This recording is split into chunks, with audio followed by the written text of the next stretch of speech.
Neat ಪ್ರಶ್ನೆ ಪತ್ರಿಕೆ ಸೋರಿಕೆ ವಿಚಾರಕ್ಕೆ ಸಂಬಂಧಪಟ್ಟಂತೆ ಸುಪ್ರೀಂ ಕೋರ್ಟ್ನ ಮುಖ್ಯ ನ್ಯಾಯಮೂರ್ತಿಗಳಾಗಿರುವ ಡಿ.ವೈ. ಚಂದ್ರಚೂಡ್ ಅವರು ಮಾತಾಡಿದ್ದಾರೆ. ಇಲ್ಲಿ ಮೇ 4ಕ್ಕಿಂತ ಮುಂಚೆನೇ ಈ ನೀಟ್ ಪ್ರಶ್ನೆ ಪತ್ರಿಕೆ ಸೋರಿಕೆಯಾಗಿದೆ.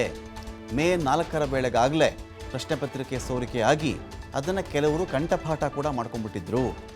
ಸ್ಟ್ರಾಂಗ್ ರೂಮಿಂದಾನೇ ನೀಟ್ ಪ್ರಶ್ನೆ ಪತ್ರಿಕೆ ಸೋರಿಕೆ ಆಗಿದೆ. ಯಾವ ರೂಮ್ ತುಂಬ ಭದ್ರತೆ ಇರುತ್ತೆ, ಕ್ವೆಶ್ಚನ್ ಪೇಪರ್ ಆ ಕಡೆ ಈ ಕಡೆ ಹೋಗೋಕ್ಕೆ ಅವಕಾಶ ಇರಲ್ಲ, ಲೀಕ್ ಆಗಲಿಕ್ಕೆ ಅವಕಾಶ ಇರಲ್ವೋ ಅಂತಹ ಸ್ಟ್ರಾಂಗ್ ರೂಮ್ನ ಕಡೆಯಿಂದಾನೇ ನೀಟ್ ಪ್ರಶ್ನೆ ಪತ್ರಿಕೆ ಸೋರಿಕೆ ಆಗಿದೆ. ಮಾಹಿತಿ ಪ್ರಕಾರ ವಿದ್ಯಾರ್ಥಿಗಳಿಗೆ ಮೇ 4ರಂದು ಇಡೀ ಎಲ್ಲ ಉತ್ತರಗಳು ಕೂಡ ಕಂಠಪಾಠ ಮಾಡೋಕ್ಕೆ ಅವ್ರಿಗೆ ಅವಕಾಶ ಸಿಕ್ಕಿಬಿಟ್ಟಿತ್ತು ಅಂಥೇಳಿ ಅವರು ಮಾತಾಡಿದ್ದಾರೆ. ನೀಟ್ ಪ್ರಶ್ನೆ ಪತ್ರಿಕೆ ಸೋರಿಕೆ ವಿಚಾರಕ್ಕೆ ಸಂಬಂಧಪಟ್ಟಂತೆ CJI ಚಂದ್ರಚೂಡ್ ಅವರ ಅಭಿಪ್ರಾಯ ಇದು. ಇಟ್ಟಿಸ್ಕೊಳ್ಳಿಕ್ಕೆ ಇದೀಗ ಸಂತೋಷ್ ರಾಥೋಡ್ ನೀಟ್ ವಿಚಾರಕ್ಕೆ ಸಂಬಂಧಪಟ್ಟಂತೆ ಸದನದಲ್ಲಿ ಸಾಕಷ್ಟು ಗದ್ದಲ ಕೂಡ ಆಗ್ತಾ ಇತ್ತು. ಸದನದ ಆಚೆಯೂ ಕೂಡ ಮಾತಾಡ್ತಾ ಇದ್ದಾರೆ. At the same time CJI ಕೂಡ ಇದ್ರ ಬಗ್ಗೆ ಮಾತಾಡಿದ್ದಾರೆ. ಈ ಧರ್ಮೇಂದ್ರ ಪ್ರಧಾನ್ ಮಾತಾಡ್ತಾರಲ್ಲ ಒಂದೊಂದ್ಸಲ, ಇದೇನು ತಿಳಿದಿದ್ದು ಮಾತಾಡ್ತಾರೋ ತಿಳಿದೇ ಮಾತಾಡ್ತಾರೋ ಅರ್ಥ ಆಗಲ್ಲ. ಯಾವ ವಿಷಯದ ಬಗ್ಗೆ ಇಡೀ ಸದನ ಮಾತನಾಡ್ತಾರೆ ಅದನ್ನು ಬಿಟ್ಟುಬಿಡ್ತಾರೆ. ನಮಗೆಲ್ಲ ಸಂಸ್ಕಾರ ಆಗಿದೆ, ನಾವೆಲ್ಲಿ ಕಲ್ತಿದ್ದೀವಿ, ನಾವು ಯಾರಿಂದ ಸರ್ಟಿಫಿಕೇಟ್ ತೊಗೊಳ್ಳೋ ಅವಶ್ಯಕತೆ ಇಲ್ಲ, ಅದು ಬಿಟ್ಟುಬಿಟ್ಟು ಸ್ಟಾರ್ಟಿಂಗಿಂದ ಡಿನೇ ಮಾಡಿಕೊಂಡ ಮನುಷ್ಯ ಅಂತ ಈ ದೇಶದಲ್ಲಿ ಒಬ್ಬರು ಇದ್ದರೆ ನೀಟ್ ಪ್ರಶ್ನೆ ಪತ್ರಿಕೆ ಸೋರಿಕೆ ಆಗೇ ಇಲ್ಲ, ನಡೆದೇ ಇಲ್ಲ, ಏನು ಸಾಕ್ಷಿ ಅಂತ ಕೇಳಿದ ತುಂಬ ಪೆದ್ದಾಗಿ ಮಾತಾಡಿರೋದು ಸ್ಟಾರ್ಟಿಂಗಲ್ಲಿ. ಆಮೇಲೆ ಹೌದು ಆಗಿದೆ ಅಂತ ಹೇಳಿದ ಮನುಷ್ಯನೂ ಕೂಡ ಅದು ಯಾರು, ಧರ್ಮೇಂದ್ರ ಪ್ರಧಾನ್. ಇವತ್ತು ಧರ್ಮೇಂದ್ರ ಪ್ರಧಾನ್ ಉತ್ತರ ಏನು? ಅಟ್ ದ ಸೇಮ್ ಟೈಮ್ ಇಲ್ಲಿ CJI ಕೇಳಿದ್ರೆ ಸ್ಟ್ರಾಂಗ್ ರೂಮಿಂದನೇ ಕ್ವೆಶ್ಚನ್ ಪೇಪರ್ ಲೀಕ್ ಆಗಿದೆ ಅವ್ರು ಹೇಳ್ತಾ ಇದ್ದಾರೆ. ಸೊ ಏನು ನಡೀತಾ ಇದೆ ಇಲ್ಲಿ ಅಂತ ರಮಾಕಾಂತ್, ಪ್ರಮುಖವಾಗಿ ಇವತ್ತು ವಿದ್ಯಾರ್ಥಿಗಳ ಭವಿಷ್ಯದ ಜೊತೆಗೆ ಆಟ ಆಡ್ತಾ ಇದ್ದಾರೆ ಅನ್ನುವಂತಹ ಪ್ರಶ್ನೆ ಒಂದು ಕಡೆ ಆದರೆ, ಮತ್ತೊಂದೆಡೆಯಲ್ಲಿ ನಮ್ಮ ಶಿಕ್ಷಣ ಸಚಿವರು ಎಷ್ಟರ ಮಟ್ಟಿಗೆ ಇವತ್ತು ಇಡೀ ಒಂದು ದೇಶವನ್ನು ದಿಕ್ಕು ತಪ್ಪಿಸುವಂತಹ ಕೆಲಸವನ್ನು ಮಾಡ್ತಾ ಇದ್ದಾರೆ ಅಂತಂದರೆ, ಈ ಹಿಂದೆ ಕೂಡ ಅವರು ಯಾವುದೇ ರೀತಿಯಾದಂತಹ ಸಾಕ್ಷ್ಯಾಧಾರಗಳು ಲಭ್ಯವಾಗಿಲ್ಲ, ಅದೇ ರೀತಿಯಾಗಿ ನೀಟ್ ಪ್ರಶ್ನೆ ಪತ್ರಿಕೆ ಏನಿದೆ ಅದು ಸೋರಿಕೆನೇ ಆಗಿಲ್ಲ ಅನ್ನುವಂತಹ ಮಾತನ್ನು ಹೇಳಿದರು. ಅದೇ ರೀತಿಯಾದಂತಹ ಮಾತನ್ನು ಇವತ್ತು ಸದನದಲ್ಲಿ ಪುನರಾವರ್ತನೆ ಮಾಡಿದ್ರು.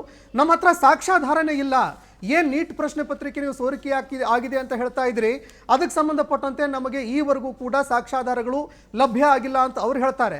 ಮತ್ತೊಂದೆಡೆಯಲ್ಲಿ ಪ್ರಕರಣವನ್ನು ಕೈಗೆತ್ತಿಕೊಂಡಿರುವಂತಹ ಏನು ಮುಖ್ಯ ನ್ಯಾಯಮೂರ್ತಿಯಾಗಿರುವಂತಹ ಡಿ.ವೈ. ಚಂದ್ರಚೂಡ್ ಏನಿದ್ದಾರೆ, ಸಾಕ್ಷ್ಯಾಧಾರಗಳೆಲ್ಲವನ್ನೂ ಕೂಡ ಅವರು ಅವಲೋಕನ ಮಾಡಿದ್ರು. ಈ ಪ್ರಕರಣಕ್ಕೆ ಸಂಬಂಧಪಟ್ಟಂತೆ ಈವರೆಗೆ ಆಗಿರುವಂತಹ ಬೆಳವಣಿಗೆ ಏನು, ಪ್ರಕರಣಕ್ಕೆ ಸಂಬಂಧಪಟ್ಟಂತೆ ಯಾವಾಗ ಬೆಳಕಿಗೆ ಬರುತ್ತೆ, ಒಂದು FIR ದಾಖಲಾಗತ್ತೆ, ಯಾರ್ಯಾರು ಆರೋಪಿಗಳನ್ನು ಅರೆಸ್ಟ್ ಮಾಡಿದ್ರು ಅವರೆಲ್ಲರ ಹೇಳಿಕೆಗಳನ್ನು ಪಡೆದುಕೊಂಡಿದ್ರು, ಅದೇ ರೀತಿಯಾಗಿ ಯಾವ ವಿದ್ಯಾರ್ಥಿಗಳು ಉತ್ತರವನ್ನು ಬರೆದಿದ್ರು ಆ ಅಭ್ಯರ್ಥಿಗಳು ಇದಕ್ಕೆ ಸಂಬಂಧಪಟ್ಟಂತೆ ತಪ್ಪೊಪ್ಪಿಗೆ ಮಾಡಿಕೊಂಡಿದ್ದಾರೆ. ಇದಕ್ಕೆ ಸಂಬಂಧಪಟ್ಟಂತೆ ಹೌದು ನಮಗೆ ಪ್ರಶ್ನೆ ಪತ್ರಿಕೆ ಸಿಕ್ಕಿತ್ತು, ಉತ್ತರದ ಜೊತೆಗೆ ಸಿಕ್ಕಿತ್ತು, ಮೇ 4ರ ರಾತ್ರಿಯಲ್ಲಿ ನಾವು ಕಂಠಪಾಠ ಮಾಡಿದ್ವಿ, ಇದಕ್ಕೆ ಸಂಬಂಧಪಟ್ಟಂತೆ ಉತ್ತರ ಕೂಡ ಬರೆದ್ವಿ ಅಂತ ಎಲ್ಲವನ್ನ ಅವರು ತಪ್ಪೊಪ್ಪಿಗೆ ಮಾಡಿಕೊಂಡ್ರು ಕೂಡ, ಇಲ್ಲಿ ಕಳ್ಳರು ನಾವು ಕಳ್ಳತನ ಮಾಡ್ಕೊಂಡಿದ್ದೀವಿ ಅಂತ ಹೇಳಿದ್ರು ಕೂಡ ಸಚಿವರು ಇಲ್ಲ ನೀವು ಕಳ್ಳರೇ ಅಲ್ಲ, ನೀವು ಕಳ್ಳತನ ಮಾಡೇ ಇಲ್ಲ, ನೀವು ಕಳ್ಳತನ ಮಾಡೇ ಇಲ್ಲ, ನಾವೇ ಮಾಡಿಲ್ಲ ಅಂತ ಒಪ್ಕೊಳ್ತಾ ಇದ್ದೀವಿ, ನೀವು ಯಾಕ್ರಪ್ಪ ಒಪ್ಕೊಳ್ತಾ ಇದ್ದೀರಿ ಅನ್ನುವಂತಹ ಮಾತನ್ನು ಹೇಳ್ತಾ ಇದ್ದಾರಾ? ಈ ರೀತಿಯಾದಂತಹ ಪ್ರಶ್ನೆ ಇವತ್ತು ಎದುರಾಗ್ತಾ ಇದೆ. ಯಾಕಂದರೆ ರಾಹುಲ್ ಗಾಂಧಿ ಅವರು ಸ್ಟ್ರಾಟಜಿಕ್ ಆಗಿ ನೇರವಾಗಿ ಪ್ರಶ್ನೆಯನ್ನು ಕೇಳ್ತಾರೆ. ನೇರವಾಗಿ ಅವರು ಕೇಳುವಂಥದ್ದು, ವ್ಯವಸ್ಥಿತವಾಗಿ ನೀವು ಇದಕ್ಕೆ ಸಂಬಂಧಪಟ್ಟಂತೆ ಕಾನೂನಾತ್ಮಕವಾಗಿ ಏನು ಕ್ರಮ ಕೈಗೊಂಡಿದ್ದೀರಿ, ತಡೆಯೋದಕ್ಕೆ ನೀವು ಸ್ಟ್ರಾಟಜಿಕ್ ಆಗಿ ಏನು ಕೆಲಸ ಮಾಡಿದಿರಿ, ವ್ಯವಸ್ಥೆಯಲ್ಲಿ ಏನು ಬದಲಾವಣೆ ತಂದಿದ್ದೀರಿ, ಇದಕ್ಕೆ ಸಂಬಂಧಪಟ್ಟಂತೆ ಉತ್ತರ ಕೊಡಿ ಅಂತ ಕೇಳ್ತಾರೆ. ಆದರೆ ಇದಕ್ಕೆ ಸಂಬಂಧಪಟ್ಟ ನಮಗೆ ಕೊಟ್ಟಿರುವಂತಹ ಸಂಸ್ಕಾರ ಸಂಸ್ಕೃತಿ ಇದೇ ರೀತಿಯಾದಂತಹ ಭಾವನಾತ್ಮಕ ಉತ್ತರ ಬರುತ್ತೆ ವಿನಃ ಯಾವುದೇ ರೀತಿಯಲ್ಲೂ ಕೂಡ ಇದಕ್ಕೆ ಸಂಬಂಧಪಟ್ಟಂತೆ ಉತ್ತರ ಕೊಡೋದಿಲ್ಲ. ಇನ್ನು ಪ್ರಮುಖವಾಗಿ ಇವತ್ತು ಸುಪ್ರೀಂ ಕೋರ್ಟ್ನಲ್ಲಿ ಏನು ಪ್ರಶ್ನೆ ಪತ್ರಿಕೆಗಳ ಒಂದು ಪ್ರಶ್ನೆಗಳು ಮ್ಯಾಚ್ ಆಗಿತ್ತು ಅದಕ್ಕೆ ಸಂಬಂಧಪಟ್ಟಂತೆ ಕೂಡ ಮುಖ್ಯ ನ್ಯಾಯಮೂರ್ತಿಗಳು ಗಮನ ಸೆಳೆದಿದ್ದಾರೆ. ಅದೇ ರೀತಿಯಾಗಿ ತಪ್ಪೊಪ್ಪಿಗೆ ಮಾಡಿಕೊಂಡಿರುವಂಥದ್ದು ಅದಕ್ಕೆ ಸಂಬಂಧಪಟ್ಟಂತೆ ಕೂಡ ಗಮನ ಸೆಳೆದ್ರು. ಇದೆಲ್ಲವನ್ನ ಗಮನದಲ್ಲಿ ಇಟ್ಕೊಂಡು ಹೌದು ಮೇ 4ರ ತಾರೀಕಿನ ಮುಂಚೆಯೇ ಪ್ರಶ್ನೆ ಪತ್ರಿಕೆ ಸೋರಿಕೆಯಾಗಿದೆ, ಅದೇ ರೀತಿಯಾಗಿ ಇದು ಮಾರ್ಗ ಮಧ್ಯದಲ್ಲಿ ಸಾಗಾಟ ಮಾಡುವಾಗ ಪ್ರಶ್ನೆ ಪತ್ರಿಕೆ ಎಲ್ಲೂ ಕೂಡ ಸೋರಿಕೆ ಆಗಿಲ್ಲ, ಇದು ಸೋರಿಕೆ ಆಗಿರುವಂಥ ಒಂದು ಸ್ಟ್ರಾಂಗ್ ರೂಮಿಂದ ಎಲ್ಲಿ ಭದ್ರತೆಯನ್ನು ಕೊಟ್ಟು CCTVಗಳ ಕಣ್ಗಾವಲಿನಲ್ಲಿ ಇರಿಸಲಾಗಿತ್ತು ಅಲ್ಲಿಂದ CCTV ಏನು ನೀಟ್ ಪ್ರಶ್ನೆ ಪತ್ರಿಕೆ ಏನಿದೆ ಅದು ಸೋರಿಕೆಯಾಗಿದೆ ಅನ್ನುವಂಥದ್ದು ಈಗ ಗೊತ್ತಾಗ್ತಾ ಇರುವಂತಹ ಅಂಶ. ಮಧ್ಯಾಹ್ನ ಊಟದ ನಂತರ ಮತ್ತೆ ವಿಚಾರಣೆ ಮುಂದುವರಿಯುತ್ತೆ.